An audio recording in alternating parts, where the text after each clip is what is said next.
You ever hear about Bus 66? No? Well, let me tell you, most people haven't. And maybe that's a good thing.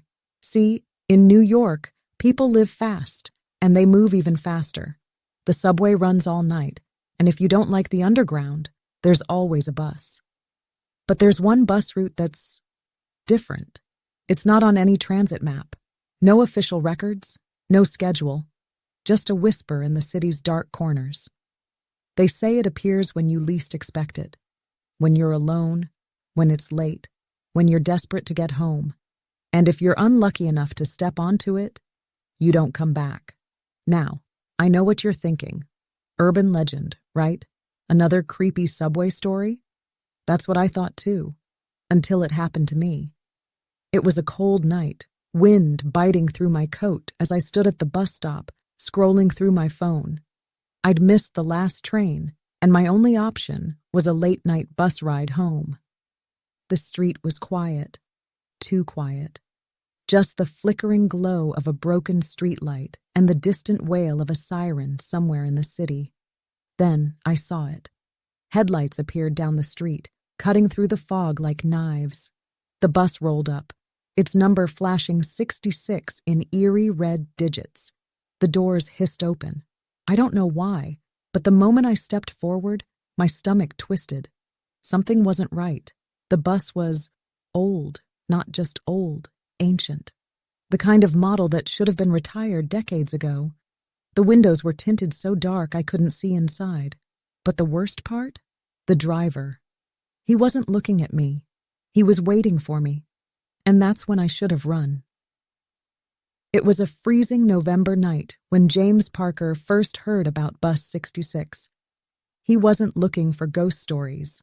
Not really. James was a freelance journalist, the kind who made a living chasing urban legends and unsolved mysteries for his blog. Haunted hotels, cursed roads, subway tunnels that led nowhere. If it had a creepy backstory, James wanted to write about it. But Bus 66? He hadn't even heard a whisper of it before that night. He was sitting in a dingy 24-hour diner in Brooklyn, nursing a cup of stale coffee, when an old homeless man shuffled in and sat across from him. His name was Terrence. Wrinkled skin, wild gray beard, eyes that had seen too much. The kind of guy who blended into the background of the city, invisible to most people. "You want to know something real?" Terrence rasped, his fingers twitching against the table. "Something they don't put in your little ghost books?" James raised an eyebrow. "That so? What is it?" Terrence leaned in, breath thick with whiskey and something else. Something rotten. "Bus 66, he whispered. James smirked. Another ghost bus story? He'd heard about haunted taxis, subway trains that never stopped, but a bus? That was new. Terrence saw the doubt in his face and shook his head. "I ain't playin', kid. You ever heard of a bus route that don't exist on the transit maps? A bus that don't got a schedule? Don't got a driver with a name?" He tapped his temple with a dirty fingernail. "You see it when you ain't supposed to, when you're lost, when it's late, and if you step on it, you don't step off." James leaned forward, intrigued now. "You're saying people disappear?" Terrence swallowed hard. "I seen it. I seen 'em get on, and I waited, and they never came back." James felt a chill creep up his spine. It was probably just another urban myth. Probably. But something about the way Terrence spoke, the way his eyes darted toward the street like he was afraid, made James reconsider. He pulled out his phone. "Tell me everything you know." And that's how it started. James Parker, skeptic, journalist, and lover of all things eerie, had no idea that his next story was about to become his last. The cold air bit at James's face as he stood motionless, staring at the rusted bus in front of him. The street had been silent just seconds ago, empty except for the distant hum of the city that never truly slept. But now, a heavy fog wrapped around him like a shroud, muffling everything. The bus didn't belong here. It didn't belong anywhere. Its faded exterior was covered in grime, the paint peeling like dead skin. The headlights flickered erratically, struggling to stay alive. The doors groaned open, revealing an interior cloaked in shadow. James swallowed hard. Every instinct in his body screamed at him to turn around, to walk away, to forget this ever happened. But then he thought of the story, the clicks, the views, the thrill of uncovering something no one else dared to touch. His pulse pounded in his ears as he took a step forward, then another. A gust of wind howled down the empty street, almost as if the city itself was warning him. He ignored it. He grabbed the freezing metal railing and hoisted himself up onto the bus. The second his foot touched the floor, the doors slammed shut behind him with a bang. James whipped around. "Hey!" The driver said nothing. He was a shadowy figure hunched over the wheel, face obscured by the dim red glow of the dashboard. His uniform was worn and threadbare, a relic of another time. His hands, pale and unnaturally stiff, gripped the wheel like they were part of it. James cleared his throat. How much is the fare?" No answer. The driver didn't even move. A slow, creeping unease slithered up James's spine. Maybe this was a mistake. Maybe this was just an abandoned bus, and he'd just locked himself in with a lunatic. But then the bus lurched forward. James stumbled, gripping a nearby pole to steady himself. The interior was nothing like a modern city bus.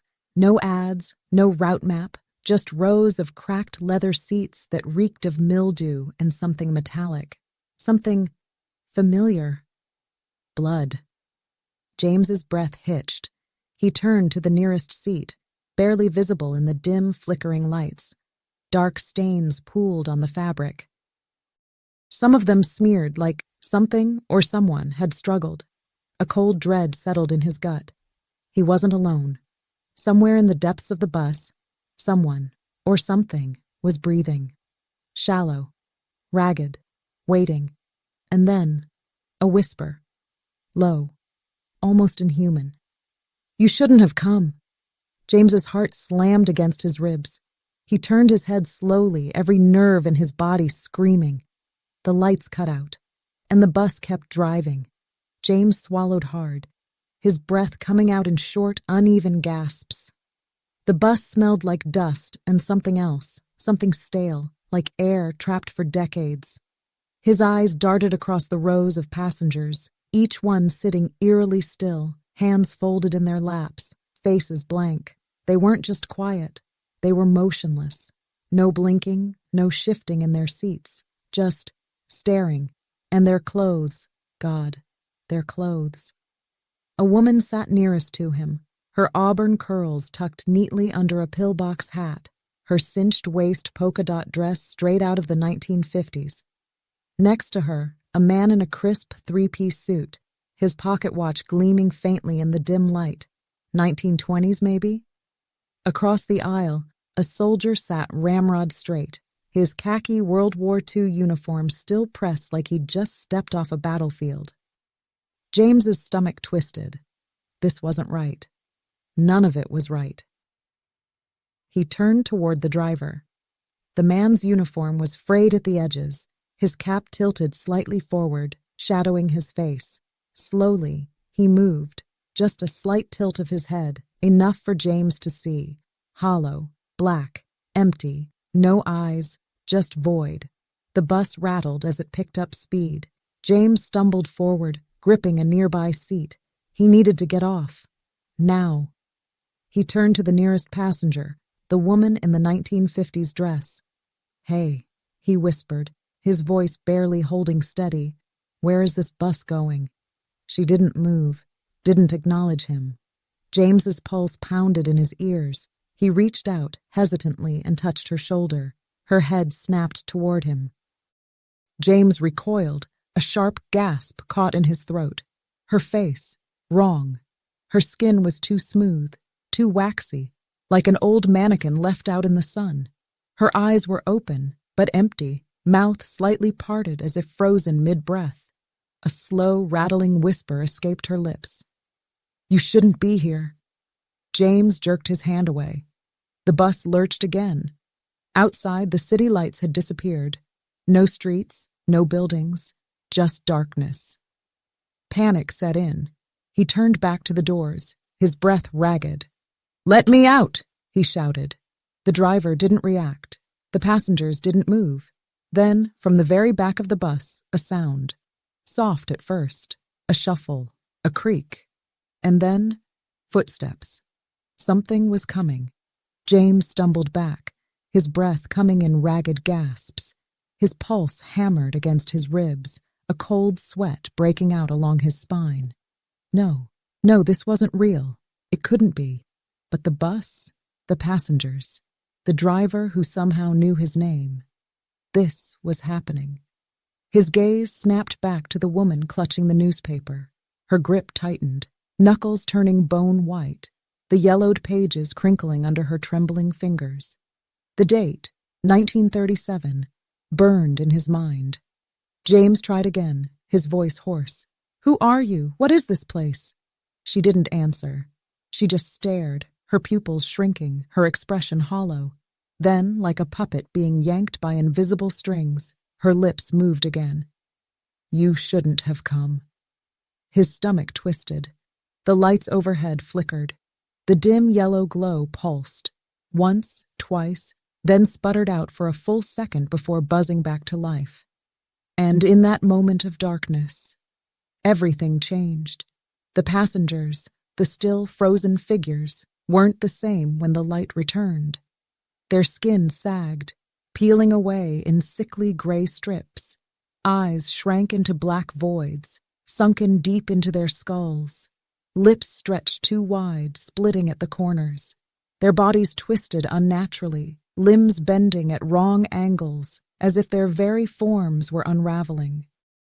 James felt bile rise in his throat. The soldier's uniform was now tattered, stained dark with something that wasn't dirt. The man in the three-piece suit had no hands, just stumps wrapped in frayed fabric. The woman beside him let go of the newspaper, and James barely stifled a scream as her fingers detached, dropping lifelessly onto the seat beside her. And yet, they all still sat perfectly still, all except one. From the far end of the bus, something moved. A low, wet scraping sound filled the silence, like nails dragging against metal. James turned his head slowly, his blood running ice cold. A figure stood in the aisle just past the last row of seats. Tall, lurking in the shadows, its head tilted at an unnatural angle too far to the side, as if the neck had been broken. It took another step forward. Scrape. James choked on his breath. The thing wasn't walking. It was gliding. The driver let out a rasping chuckle, his jagged yellow teeth stretching into something that wasn't quite a smile.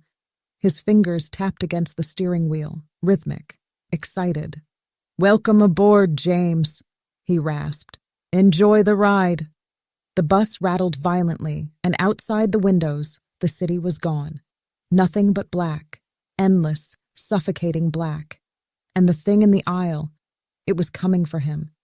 James felt his vision blur, his body weakening. The last thing he saw before darkness consumed him was the city disappearing into a void. The bus rumbled forward, deeper into nothingness. And then, silence. The next morning, his girlfriend reported him missing. The police searched every inch of the city, but there was no trace of James Parker. No surveillance footage, no witnesses, nothing. Except for his phone. It was found lying in the dirt at the 9th and Mercer bus stop. The screen was cracked, the battery nearly drained. But when the officers scrolled through his camera roll, their hands went cold. The last photo taken was blurry, but unmistakable. An old, rusted bus, barely visible through thick fog. Its headlights flickered dimly, and in the front window, just beneath the faded number 66, stood a shadowy figure, staring straight at the camera. The case went cold. No one has seen Bus 66 since, but sometimes, on foggy nights, when the streets are empty and the city sleeps, the rumble of an unseen engine can be heard at 9th and Mercer. The streetlights flicker, and for a split second, a shape appears in the mist. A rusted frame, flickering headlights, and if you listen closely, you might hear a voice, a whisper trapped in the wind. Please, don't get on.